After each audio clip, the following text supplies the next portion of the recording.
आइए गुरु महाराज का आशीर्वाद लेकर के सुने कि महाराज नानी बायरो मायरो कहा जाता है। महाराज नानी बाई जिसको हम अपने हरियाणा में हरनंदी के नाम से जानते हैं, आपके यहाँ राजस्थान में मायरा शब्द बोला जाता है। मायरा माने भात और नानी बाई माने हरनंदी बेटी है नरसिंह जी। नरसिंह जी बहुत बड़े भगत हुए भगवान जी के। आप हम सभी ने कथा सुनी कि नरसिंह जी कृष्ण भगवान के बहुत बड़े भक्त बने और उनकी बेटी राजस्थान के अंजार नगर में ब्याही गई थी। कल की कथा में आप सभी ने सुना कि नरसिंह जी बहरे और गूंगे थे। राधा नाम से, कृष्ण नाम से, हरि नाम से उनके कानों में सुनना पड़ा, मुख से बोले। और बचपन में ही जब साधु का हाथ से पे लग गया, भगवान की भक्ति जिसने सिखा दी, तो वही नरसिंह जी कृष्ण भगवान के भगत बने, भगवान के दर्शन पाए, श्री जी के धाम के दर्शन पाए और प्रभु आज्ञा से ही नरसिंह जी ने गृहस्थ जीवन का पालन किया। गृहस्थ में रह करके भक्ति करना महाराज बहुत बड़ा तप है, बहुत बड़ा तप है। अपने आप को भी छोटा मत मानिए, बहुत बड़ा तप है कि सब जिम्मेदारियों को पालन करते हुए भी महाराज आप भजन पूजा पाठ करते, आप साधना करते, परमात्मा का भजन करते। तो नरसिंह जी ने अपने जीवन को पालन बड़े अच्छे तरीके से किया। और जैसा कि आप सभी ने सुना महाराज की नरसिंह जी अपनी बेटी का भात भरने राजस्थान में जाते हैं। उससे पूर्व की कथा कुछ है। नरसिंह जी का बेटी का विवाह करना और फिर बेटी की बेटी, शादी किसकी होती है? बच्चे की होगी तभी तो भात भरेंगे ना। अभी तो नरसिंह जी ने कल क्या है, अपनी बेटी का विवाह किया अंजार नगर में। अब नरसिंह जी के जब भात आएगा माने बेटी की बेटी का विवाह, तो हरनंदी तो यहाँ अपने अंजार में नानी बाई बोले, तो नानी बायरो मायरो, तो मायरा कौन भरने चलते हैं महाराज? नरसिंह भगत जो सेठ हुए बहुत बड़े जूनागढ़ के। बोले भक्तवत्सल भगवान की जय। तो महाराज नरसिंह जी बहुत बड़े सेठ हैं। अब सेठ थे महाराज, नगरी में नाम बड़ा, तो कुछ भाव यहाँ ऐसा है कि सेठ से लेकर और मायरा भरने तक नरसिंह जी के पास 1 रुपया नहीं रहा। पहले क्या है वो, जब बेटी का ब्याह किया तो इतना सोना चांदी, माल खजाना, दास दासियां, हाथी घोड़े सब दिए बेटी का जब विवाह किया। लेकिन जब बेटी के यहाँ से भात आया तो नरसिंह के पास कौड़ी भी नहीं थी।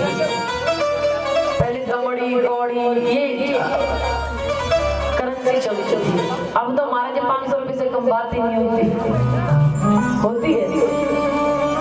कन्यादान डालने जाओ महाराज, पहले तो 1 रुपया 2 रुपया बहुत था, 5 रुपया 10 रुपया नाम हो जाता था, भाई फला फला ने बना दिया। और आज तो महाराज 500 में तो भी नाम चढ़ावे।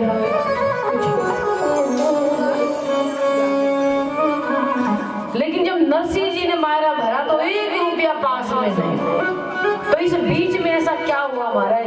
तो कहते हैं नरसिंह जी बहुत बड़े सेठ, बेटी ब्याह दी अंजार नगरी में। और बेटी ब्याहने के बाद बेटा संग में रहने लगा सेवा में। तो सोचा कि महाराज अब भगवान का भजन करना कुछ नहीं, मेरे पास कोई कमी नहीं रही। प्रभु ने कोई कमी नहीं छोड़ी।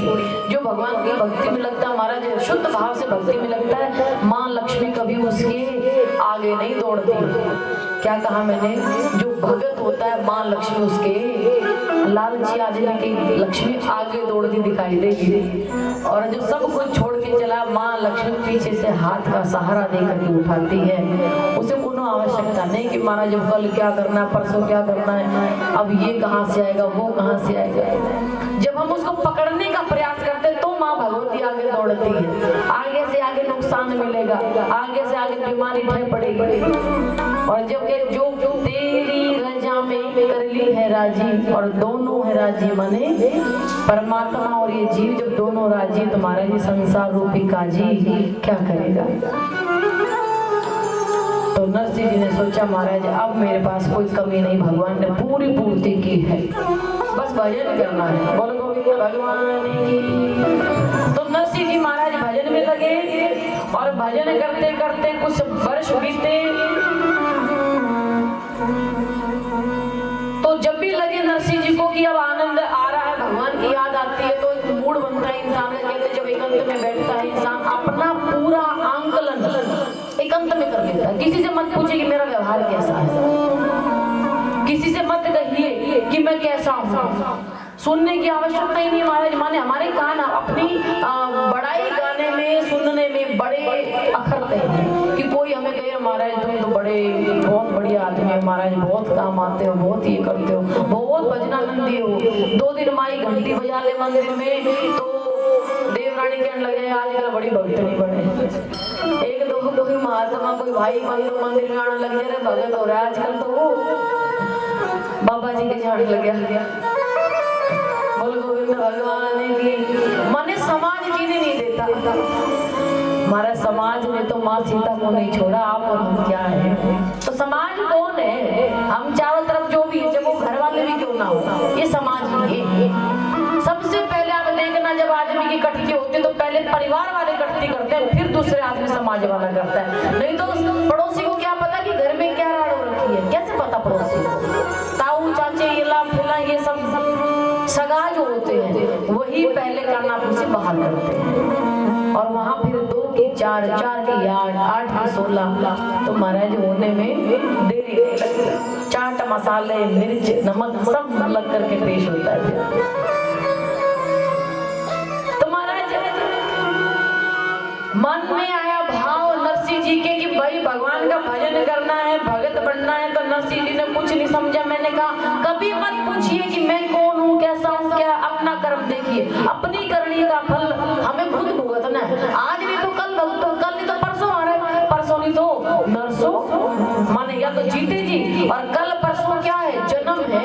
इस कल में माने इस जन्म में नहीं, वो अगले जन्म में परसों नरसों कभी तो भुगतना पड़ेगा। तो कभी मत पूछिए, एकांत में बैठिए, रात्रि के समय या सुबह के समय हमेशा एकांत में बैठिए, और हो सके तो रात्रि में 10 मिनट एकांत जरूर बैठिए। रात में महाराज क्यों बोले सुबह भजन के लिए बैठो, और रात में किस चीज के लिए कि हे प्रभु हे दीनानाथ आज सुबह से लेकर के शाम तक, सुबह से लेकर के शाम तक क्या करना है, अपने आप के बारे में सोचना है। बोल गोविंद भगवान की। बोले महाराज कोई तो सिखाए क्या कि भगवान का भजन करना चाहिए, मैं कह रही खुद का भजन करो। रात में खुद रा भजन कि भगवान इसी के अंदर बैठे महाराज, इसके अंदर परमात्मा है। और बैठो 10 मिनट खुद के भजन के लिए कि मैंने सुबह से लेकर के शाम तक क्या कर्म किया है। किसी का कोई इज्जत या कोई बेइज्जती की बात तो नहीं कर दी मैंने, क्या मैंने दिन में किसी को बुरा तो नहीं कह दिया, क्या मैंने किसी को कोई खारी कड़वी बात तो नहीं बोल दी, क्या मैंने किसी का दगा तो नहीं कर दिया, क्या मैंने आज कोई चोरी तो नहीं कर दी, कहीं छल कपट तो नहीं कर दिया। 10 मिनट ये बैठ करके रोज सोचो महाराज, लिख कर देने की बात तो बहुत दूर है महाराज। मेरा विश्वास है, अखंड विश्वास है कि व्यक्ति के अंदर मात्र 1 हफ्ते में अपने चरित्र में, आचरण में सुधार मिलेगा। बोल गोविंद भगवान की। हम कभी किसी का बुरा नहीं कर पाएंगे, फिर मात्र 1 हफ्ते की प्रैक्टिस है ये। 1 हफ्ते में आप कभी भी किसी का बुरा करने से पहले 10 बार सोचोगे। तो नरसिंह जी ने सोचा महाराज कि मेरे से कहीं गलती ना हो जाए, मैं किसी का बुरा भला ना कर दूं। हे परमात्मा ऐसा कुछ होवे, ऐसा कुछ हो कि मैं तेरे भजन में लगा रहूं, अपना शुभ कर्म करता रहूं। तो केदार राग जो भगवान जी ने उसको गिफ्ट समान भेंट रूप में दिया, तो केदार राग जब नरसिंह जी गाने लगा तो सारे उसके सगे बंधु नगरवासी इकट्ठे हो जाते हैं कि महाराज नरसिंह जी भगत लग गया अब अपनी भक्ति में, तो पूरी नगरी इकट्ठी हो जाती है।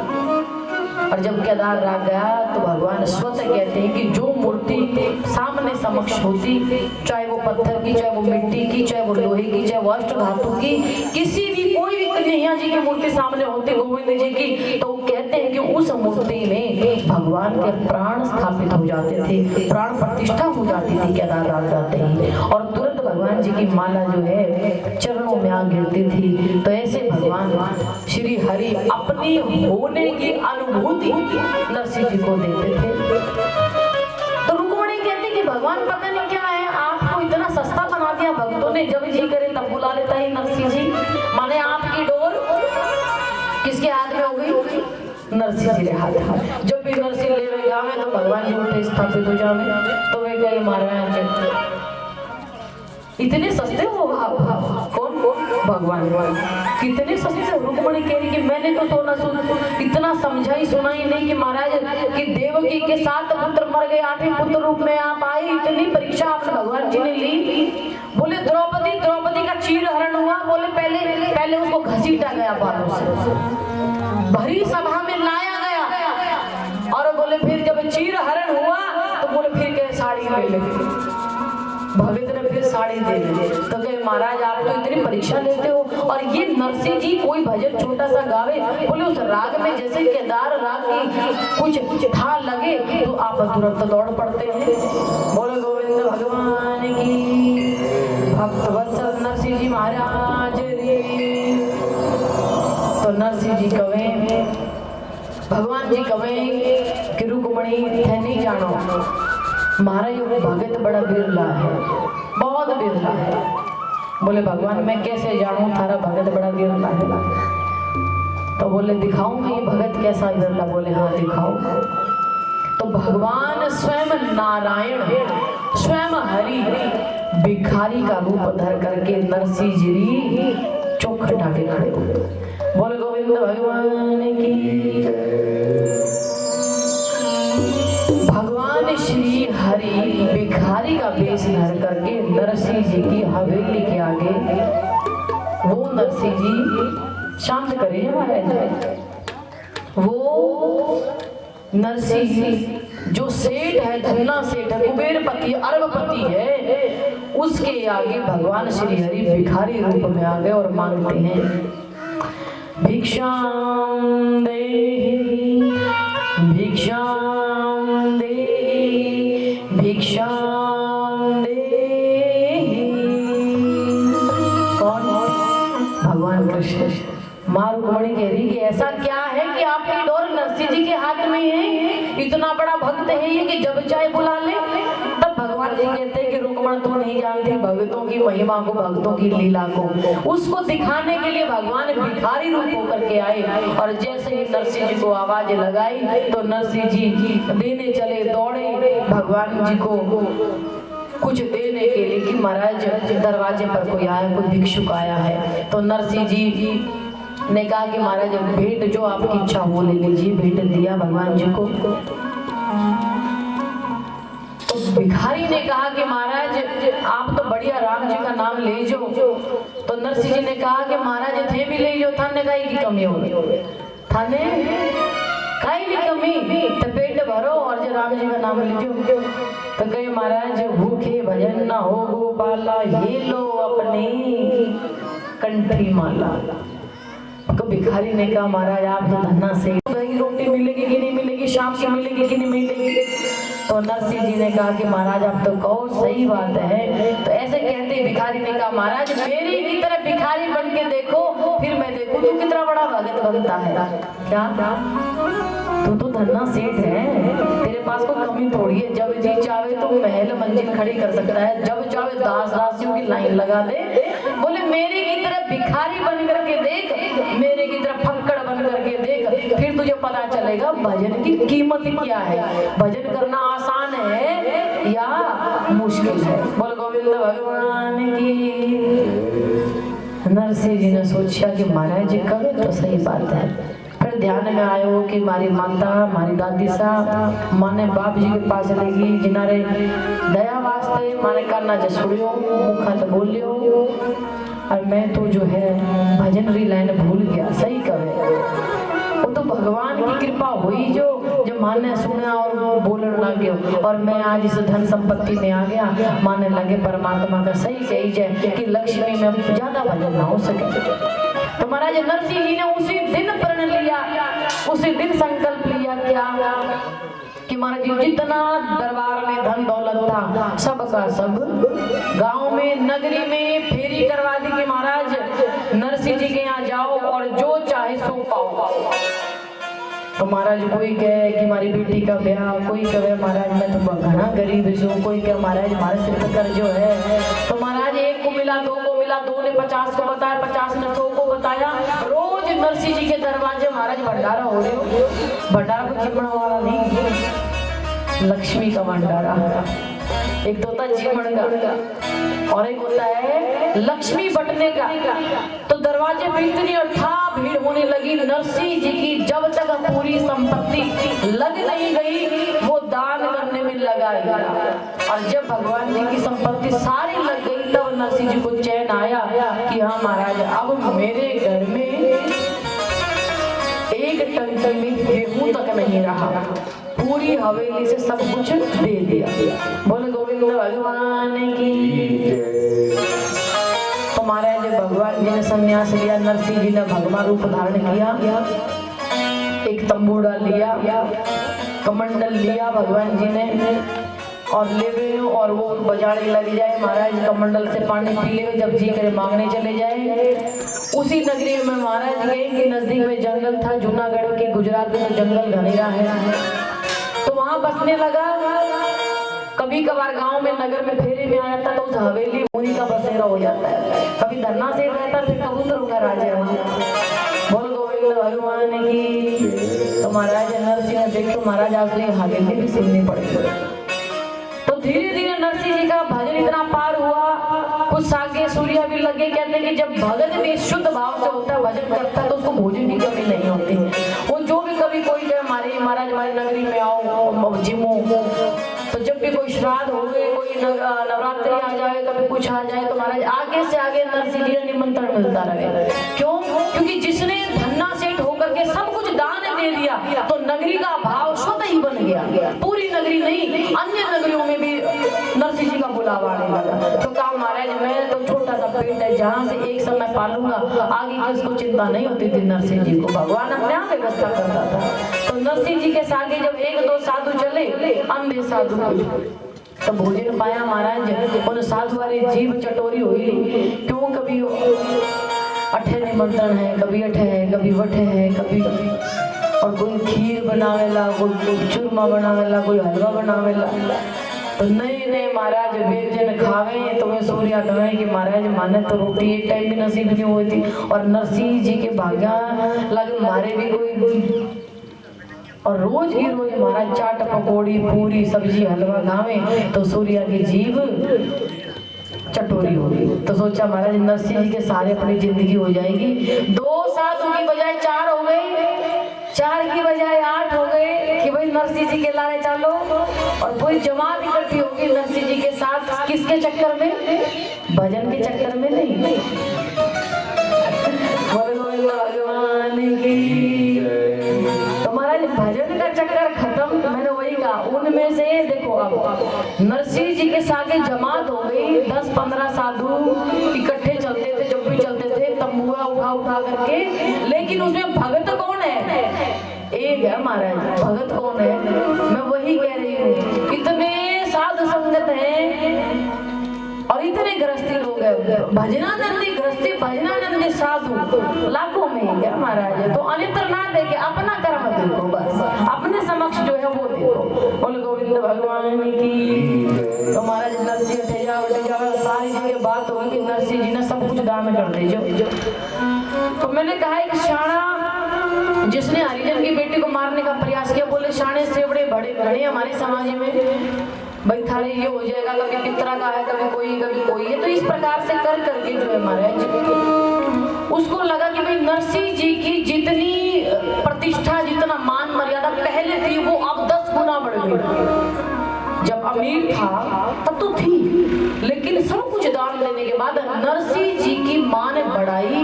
नगरी पूरी धरा में, पूरे जी की चर्चा हो गई कि महाराज ये तो बहुत बड़ी प्रसिद्धि मिल गई भाई, राम जी का कृष्ण जी का बड़ा बड़ा भक्त है।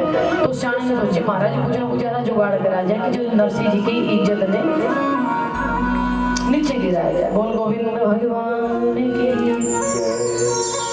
तो महाराज पहले एक रीति रिवाज होती थी, तो रीति रिवाज में क्या होता था कि महाराज जब एक नगरी से दूसरी नगरी में घूमने वाले जब सगा लोग इकट्ठे मिलकर के चलते थे, तो आजकल तो गाड़ियों की व्यवस्था ही है, पहले हुंडी चलती थी। हुंडी माने अगर इस नगरी का कोई सेठ है और द्वारिका में या दूसरी राजस्थान में या दक्षिण भारत में कोई दूसरा सेठ उसको जानता है, माने उस सेठ का नाम वहां तक अगर है तो आपको पर्ची पे कागज पे लिख करके दे देगा महाराज कि इसको 1000 रुपए जो है वहां जाकर के दिया जाएगा। वो 1000 रुपए उस सेठ को जमा कर देगा और 1000 रुपए वहां जाकर के आगे ले लेगा, क्योंकि बीच में जंगल घनेरा, डकैत तो हो जाए कोई और चोर डाकू लूट लेवे। तो गांव के अंदर ऐसी मंडली आई, तो श्याणे महात्मा ने उस बाबा जी ने श्याणा व्यक्ति जिसको कहते महाराज घणो ही श्याणो, जो दूसरे की भक्ति ने देख करके जड़न लागे कि महाराज इसको तो मान इतना बढ़ गया, नगरी नगरी में चर्चा हो रही नरसिंह नरसिंह नरसिंह नरसिंह। बोले कायला देखो दो कट है नरसिंह और केड़ा केड़ा केड़ा बड़ा भक्त बनेंगे। तो महाराज बोले कि कितना बड़ा भगत है देखो तो सरी। तो गई तो वो बोला श्याणा महात्मा जो था वो बोला कि काम करो आप। बोले महाराज हम ज्यादाओं को तो नहीं जानते, ज्यादा लोगों को हम लोग नहीं जानते, हम सिर्फ इतना है कि यहाँ एक नरसिंह जी सेठ है। कौन? धन्ना नरसिंह जी है महाराज। और उस नरसिंह सेठ के पास चले जाइए, थोड़ा बेस नहीं मिल रहा महाराज, बेस आता रहे। बोल गोविंद भगवान की। क्या कहा कि यहाँ इस नगरी में एक ही सेठ है जो नरसिंह जी है, वो हुंडी लिख देगा तो आपको वहां आगे रुपया रोकड़ी मिल जाएगी। नरसिंह जी ने सब कुछ दान कर दिया, अब वो सेठ नहीं वो फकीर है। तो उसने सिर्फ और सिर्फ उसकी मान बढ़ाई को घटाने के लिए उस व्यक्ति ने, उस ब्राह्मण विप्रवर ने, उस विद्वान ने, उस शाणे महात्मा ने नरसिंह जी का रास्ता दिखा दिया। और महाराज वो लेकर के आए 5-6 आदमी, महाराज वो सगला सिंह इकट्ठे होकर के द्वारिका नगरी में भगवान जी ने दर्शन करवाते चाले। तो बोले महाराज जूनागढ़ से द्वारिका का रास्ता बड़ा लंबा चौड़ा है, बीच में घनेरा जंगल है महाराज, रास्ते में रुकना पड़ेगा, कहीं कहीं पड़ाव पे न जाने किस पड़ाव पे चोर डाकू लूट लेंगे, हमारी हुंडी लिख देंगे। बोले नरसिंह जी सेठ आप ही हो गया? तो महाराज नरसिंह ने कहा हाँ महाराज नरसिंह जी तो गए। थोड़ा मीठा लाइट हल्का कहा महाराज नरसिंह जी तो मैं हूं, पर आप जो पीछे शब्द लगा रहे वो गलत है। बोल गोविंद भगवान की। बोले महाराज क्या आप नरसिंह सेठ है? बोले मैं नरसिंह हूँ, सेठ नहीं हूँ, मैं नरसिंह फकीर हूँ, सेठ नहीं रहे आप। बोले सेठ था तब था। तो बोले महाराज हमने तो सुना आपका बड़ा नाम है, आप तो बहुत बड़े प्रभु के भगत हो, हमारी हुंडी लिख दीजिए। तो नरसिंह जी ने कहा महाराज गांव में किसी और मुनीम से लिखवा लो, किसी और व्यापारी से लिखवा लो, किसी और बड़े सेठ से लिखवा लो, मैं महाराज फक्कड़ हूँ, फकीर हूँ, हमारी हुंडी अब नहीं चलेगी। तो कहा नहीं महाराज आपका बहुत नाम सुना है, आप जानबूझ करके हुंडी नहीं लिख रहे हो हमारी। तो जब उसने हाथ जोड़े तो बार बार जब आग्रह किया तो भगवान जी की तरफ देख करके नरसिंह जी ने कहा कि भगवान तुम मेरी ऐसे भी परीक्षा ले रहे हो, मैंने सब कुछ तो दे दिया, फकीर हो गया, फक्कड़ हो गया, अब भी सेठ बना रहा है मेरे को, अभी भी हुंडी लिखने की कह रहा है। तो भगवान जी का नाम लेकर के सावर्ण सेठ के नाम कि महाराज श्री श्याम सुंदर सहारे, क्या श्री श्याम सुंदर सहारे 700 रुपया दे जो द्वारिका में। और नरसिंह सगला भगत थारो ये लिख करके महाराज ने पर्ची बना करके देगी। और महाराज वो रोकड़ा नरसिंह जी के पास। नरसिंह जी क्या करना था, वो पैसा फिर से लगा दिया, बरता दिया। बोल गोविंद भगवान की। और महाराज द्वारिका नगरी में वो व्यक्ति पहुंचे तो कहा जाता है, सुना जाता है कि जब द्वारिका नगरी में जगह जगह घूमे तो कहा महाराज कौन सावना सेठ, हम तो जाने ना कौन है सावना सेठ। बोले माने मिलाई दीजियो जो हुंडी है। और महाराज नरसिंह जी ने लिख के दीजिए कोई सावरा सेठ है इधर, और महाराज माने रोकड़ा चाहिए, हम दर्शन करेंगे। तो हर एक नगरी में पूरी द्वारिका नगरी घूम ली, कोई सांवला सेठ मिला ही नहीं। बोले महाराज ये तो धोखा हो गया, और नरसिंह जी भी ठग लिए हम तो उसने, और वो ठीक मना करे था। हमें लगे महाराज उस नगरी के जो व्यक्ति उन्होंने हमें गलत पता दे दिया। बोले गोविंद भगवान की। तो जब गलत पता मिला है सोच करके, जब वो रात्रि में थक गए, हार चूर करके एक पेड़ के नीचे बैठ गए, महाराज कहाँ है सांवला सेठ, हमें तो कहीं मिला नहीं, द्वारिका नगरी सब घूम ले, अब कैसे काम चले। तो कहते महाराज उसी नगरी से जब एक व्यक्ति अंधेरे से निकल करके आता है नगरी से, कहा महाराज जी कि आप इसको ढूंढ रहे हैं, कि महाराज जी ये हुंडी लिख करके दी। नरसिंह जी ने बोले हम तो सांवला सेठ ने ढूंढे, अब ये सेठ माने पता ही नहीं कहाँ मिलेगा। तो उस व्यक्ति ने कहा महाराज वो सांवला सेठ है। बोलिए भक्तवत्सल भगवान की, श्री कृष्ण कन्हैया लाल की। तो कहते महाराज जब सांवला सेठ आयो और वहां नरसिंह जी भजन गायो, क्या कह रहा है वो, जो भगवान के भरोसे भगत अपनी दरखास्त अपनी अर्जी चरणों में समर्पित करता है, नरसिंह जी की तरह वो किस प्रकार से भगवान को याद करता है। आइए मेरे साथ।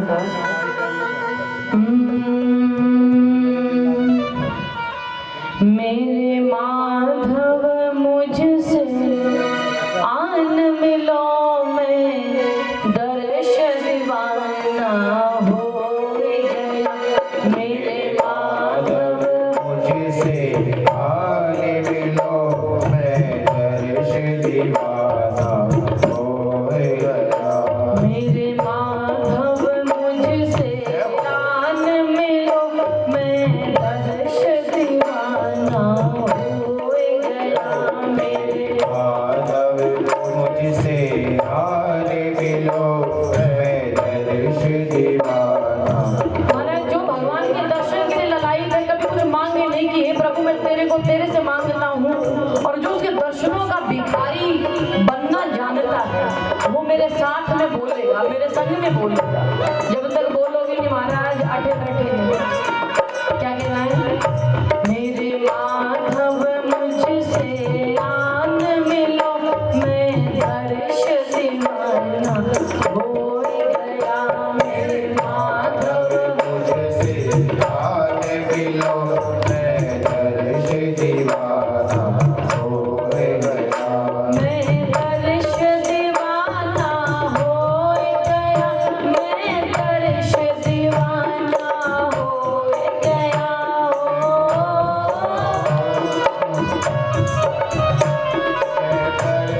दीवाना हो गया, मैं दर्श दीवाना हो गया। माधव मुझसे आन मिलो, मैं दर्श दीवाना हो गया। मेरे माधव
मुझसे आन मिलो, मैं दर्श दीवाना हो गया। दीवाना हो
सभी रात बराबर ही, अंधकार बराबर ही है। जब तक इसमें ज्ञान रूपी प्रकाश नहीं है तो रात है। जब ज्ञान रूपी दीपक जगे महाराज तब ही दिन कहो, नहीं तो जितना दिन बीत गया सो रात समान। क्या कहना है? मैं ढूंढत हूँ तो है गली गली, मैं ढूंढत ढूंढत रात भई। मैं ढूंढते तो है गली गली और ढूंढते ढूंढते रात भई। और ढूंढत और ढूंढत और ढूंढत ढूंढत रात भई, और रात सवेरा है गया।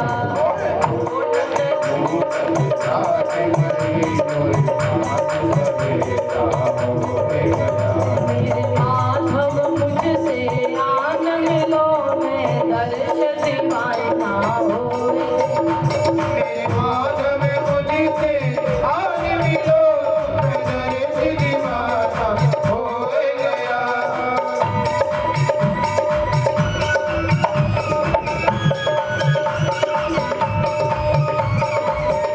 ताली सेवा।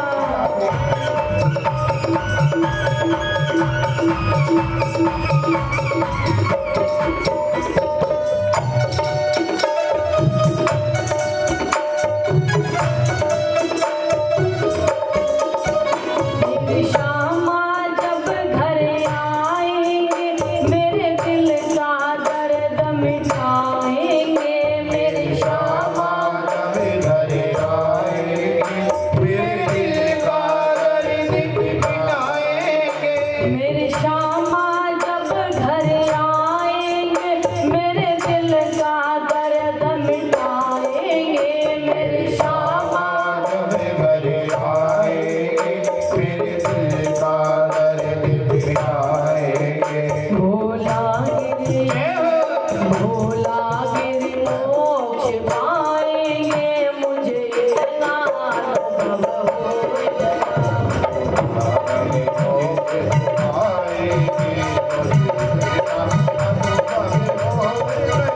मेरे माधव मुझसे आन मिलो, मैं दर्श दीवाना हो गया। मेरे माधव मुझसे आन मिलो, मेरा दर्श दीवाना हो गया। मैं दर्श दीवाना हो गया।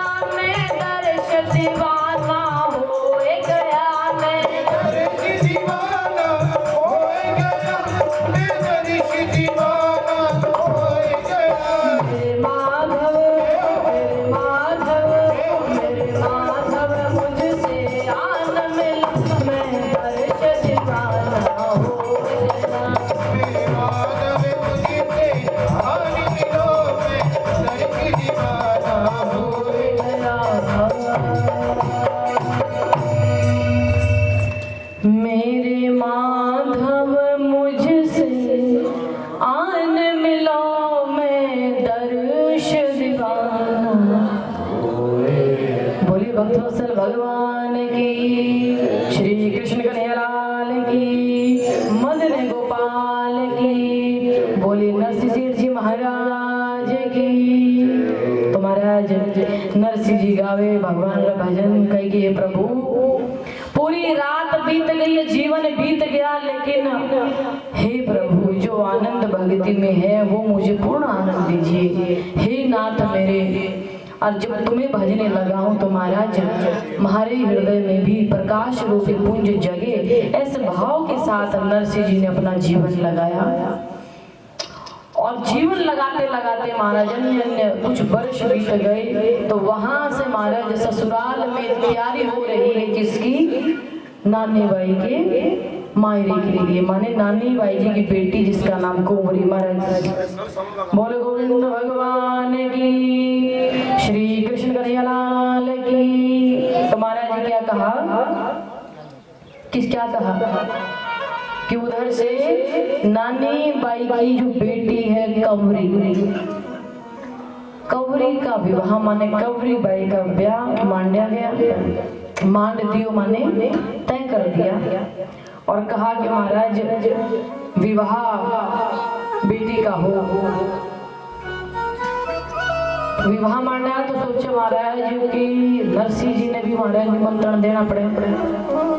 बाप इकलौता बचा, क्योंकि भाई कहते कि जब अकाल पड़ा नगरी में एक समय तो उस समय जो नारद वीर है अपने परम धाम श्री धाम में पहुंच गए। तो नानी बाई का सगा एक ही है, वो है उसके पिताजी है मारते। तो जब नानी बाई के मायरे के लिए महाराज निमंत्रण जाता है कुंवरी का ब्याह कि महाराज भेजो, उधर से महाराज एक और मुसीबत में पड़े हैं नरसिंह जी। बोले क्या मुसीबत पड़ी है? निमंत्रण बाद में मिल जाएगी, लेकिन वहां एक ऐसा नरसिंह जी के सेठ में पूरी नगरी में एक कलह मचा हुआ है। बोल गोविंद भगवान की। ये भी बड़ा सुंदर भाव है नरसिंह जी की। कहते महाराज भगत बनना इतना आसान नहीं है। क्या भगत बनना इतना आसान नहीं। एक भाव आता है, सप्तम विहाय भोक्तव्यम सहस्त्रम स्नानम आचरेत लखम विहाय दातव्यम कोटि त्रिक्ता हरि भजेत। क्या कहा? सप्तम विहाय दातव्य, महाराज शांति बनाए रखे। इधर महाराज बोल गोविंद भगवान की, थोड़ी शांति बनाए रखे। हाथ जोड़ के निवेदन है मेरा सागिर। तो महाराज क्या भाव है? हमने आपको दो बात एक शब्द कही है। क्या कहा कि भगत की जब परीक्षा परमात्मा लेता है, किसकी? भगत की जब परीक्षा कौन लेता है? भगवान लेता है। तो जब भगत की परीक्षा भगवान लेवे तो महाराज उसको भी अग्नि रूपी परीक्षा से पार होना पड़ता है। बोल गोविंद भगवान की। तो महाराज नरसिंह जी और परीक्षा, और फिर और परीक्षा हम सुनेंगे जब वो भात भरने जाएंगे। कौन? भगत की शुरू से लेकर के आखिर तक। कहते भक्ति का आनंद इतना जल्दी नहीं मिलता महाराज कि महाराज आप भगत हो गए, और भगत बनने के लिए महाराज बहुत बड़ी बड़ी परीक्षाओं से पार होना पड़ता है। बोलिए भक्तवत्सल भगवान की। तो महाराज नरसिंह जी की नगरी में एक और चर्चा चल रही। बोले क्या चर्चा चल रही महाराज? जब उस व्यक्ति को शांति नहीं पड़ेगी, शांति ये नहीं पड़ी महाराज कि नरसिंह का गुणगान मैं सहूं तो कैसे सहूं। जब आदमी किसी से द्वेष करता है ना महाराज, उसकी उन्नति को तरक्की को देख करके राजी नहीं होता, उसके नाम की चर्चा सुनना पसंद नहीं करेगा। चार व्यक्ति बैठे और चार में से कोई एक व्यक्ति किसी बढ़िया आदमी की गांव की चर्चा करनी शुरू कर दे, और उसमें अगर एक व्यक्ति उसका ऑपोजिट वाला बैठा हो तो महाराज 2 मिनट से फालतू नहीं बैठेगा। महाराज बड़ो काम है, हमारा टाइम जब उठ के चला जाएगा। लेकिन यहाँ वहाँ की बातें होनी शुरू हो जाए तो पूरी चुस्की लेता है बातों की। 1 घंटे का 2 घंटा और बैठ जाएगा कि महाराज गौर कर लो, चाय बना लो, मन समय पास करें। क्यों? विचार से विचार मिल गए। और जहाँ विचारों में कटौती हुई, विचार किसी आदमी के ऐसे गा दिए जिससे तुम्हारी 36 नहीं 72 कहाँ खड़ा हो, वहाँ 2 मिनट से फालतू बैठेगा ही नहीं आदमी, तुरंत चलता बनेगा। तो वहाँ नरसिंह जी की चर्चा हो रही है कि महाराज इतना बड़ा भगत की हुंडी भी स्वीकार हो गई। बोले सांवला सेठ स्वयं भगवान श्री हरि बन करके हुंडी स्वीकार कर दी। बोले भगत हो तो ऐसा हो। तो जब नरसिंह की कथा तो वो सुहाई नहीं उस भगत आदमी को, उस व्यक्ति को, गांव की नगरी के शाणे को। तो महाराज दूसरा पैतरा और किया। बोले कि जवान लड़की को, ब्याही हुई लड़की को कहा कि देवी जब तक ये नरसिंह इस नगरी में रहेगा मेरा ना मान है ना सम्मान है इस गांव में, और मैं तो भिखारी समान रहता हूँ। बोले इसका कोई जुगाड़ किया जाए। तो उसने उस लड़की, उस देवी को प्रार्थना की तो कहा कि तुम मात्र एक काम करना। बोले जैसा मैं कहता जाऊं वैसा करना, मुंह मांगी कीमत तेरे को मिलेगी। बोले गोविंद भगवान की। वो माई कहे महाराज मैं तो घड़ी घड़ी गरीब हूँ, और हमारे ऊपर दया कर जो, हमारी कृपा कर जो, कि मेरा आदमी तो बड़ा बीमार है। तो उसने कहा कि देवी जो तेरे को रकम चाहिए वो तेरे को मिलेगी, जैसा मैं कहता हूँ वैसा करना है। बोले ठीक है महाराज। बोले क्या करना पड़ेगा? तो नरसिंह जी को बोला, नरसिंह जी के लिए बोला, उन्होंने कहा कि देवी तुम महाराज के पास जाना नरसिंह में, और नरसिंह जी की कुटिया के पास जाकर के कहना महाराज मैं बहुत गरीब हूँ, दीन दुखी हूँ और मेरा आदमी बीमार है, मुझे कुछ रोकड़ा चाहिए, कोई पैसा चाहिए। बोले भक्तवत्सल भगवान की। अब नरसिंह के पास वो देवी आती है जहाँ नरसिंह जी रहते हैं और प्रणाम करते हैं, कहती है कि हे प्रभु, हे महाराज, आपकी तो हुंडी दूर दूर तक स्वीकार होती है। आप भले ही आज दिखने में सेठ नहीं हो, लेकिन आपसे बड़ा सेठ, आपसे बड़ा भगत मैंने अभी तक देखा नहीं महाराज, हमारी भी कोई मदद कर दो। बोले महाराज माने 200 रुपये चाहिए और मेरा आदमी जो बीमार है, वैद्य दवाई दिलानी है, तुम्हारे ऊपर दया करो। तो नरसिंह जी ने जब सुना तो कहा कि देवी मेरे पास तो कुछ नहीं है, मेरे पास तो बजाने को घंटी है और दिया बातें करने को ये आरती है महाराज, सामने ठाकुर जी हैं और ये धरती पे मैं आसन लगाता हूँ, मेरे सूर्य सगला साथी हैं, ये साधु हैं, हमारी तो जमात चलती है महाराज, हमें तो भजन आता करना, रोकड़ा तो मेरे पास नहीं है। बोले और जो मदद कर सकता हूँ वो बताओ। बोले गोविंद भगवान की। हमारे कभी एक आदि ऐसे उल्टे महाराज, हमें जरूरत पड़ी है, बड़ी इमरजेंसी हमारा जो 10,000 रुपये चाहिए और रिश्तेदारी में फोन करो कि महाराज आज शाम न चाहिए पैसे, तो क्या महाराज मेरे पास पैसा तो नहीं है, और कोई मदद चाहिए हो तो बताओ। दुख भीड़ पड़ी में वो आदमी पैसा मांग रहा है और पैसा चाहिए, पैसा है नहीं, पैसा दे नहीं रहे, और फिर हम कहें कि महाराज और कुछ सेवा हो तो बताओ, लक्ष्मी पैसा का तो जुगाड़ ना हो पाता। वही नरसिंह जी कह रहे हैं महाराज पैसे का तो जुगाड़ नहीं है। एक होता है कि होते होते मना करना और एक होता है ना होते हुए मना करना, दोनों बात में। बोले गोविंद भगवान की। महाराज अगर आप सक्षम हैं और कोई लाचार बीमार है, हालांकि इस कलयुग में महाराज दौर में बहुत कुछ बदल गया, खासकर पैसे के मामले में तो क्या महाराज किसी का विश्वास ही नहीं हुई। पैसा और जमीन अच्छे अच्छों के रिश्ते बिगाड़ देती है।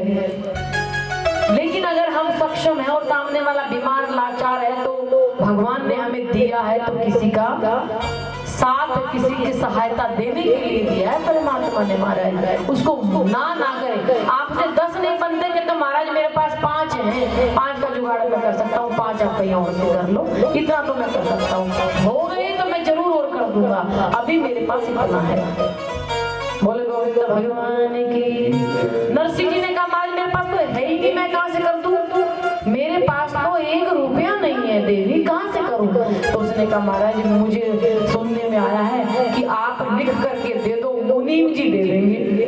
क्या? जैसे उनको लिख करके दी थी हुंडी, और आपकी हुंडी कहाँ स्वीकार हुई? द्वारिका नगरी में। कहाँ? द्वारिका नगरी में स्वीकार हुई महाराज। मान्य मात्र 200 रुपए की लिख करके दे दो, मैं मुनीम जी से मांग लाऊं। अब नगरी में मुनीम महाराज, और भेजा किसने? कि उस व्यक्ति ने भेजा जो नरसिंह जी को देख के राजी नहीं है। अब महाराज ने लिख करके दिया, महाराज 200 रुपए की पर्ची बना करके दे दी नरसिंह जी ने। पर्ची गई मुनीम के पास, मुनीम ने देखा, अब उसी नगरी का मुनीम में, द्वारका होता तो एक अलग बात थी, उसी नगरी का मुनीम और आदमी भी उसी की जानकारी का, जिसकी जो उसको देख करके अच्छा ही ना लगे, भाई ना नरसिंह को देख करके चले, उसी का मुनीम और नरसिंह जी की पर्ची और खोल के देख के महाराज 200 रुपए दे दो, जब भी होंगे शाम सहारे पहुंचा देंगे। बोलो गोविंद भगवान की। अब मुनीम कहे महाराज वो वाली पर्ची, बोले शाम सहारे तो मौका मिला, बोले कि नहीं भाई सेठ जब था तो शाम सहारे था सब कुछ, लेकिन अब कुछ नहीं है महाराज। तो पर्ची वापस गई। बोले महाराज आपकी तो पर्ची नहीं चली, आप तो द्वारिका तक। बोले मैं तो फिर गलत प्रचार सुना है आपका। क्या? कि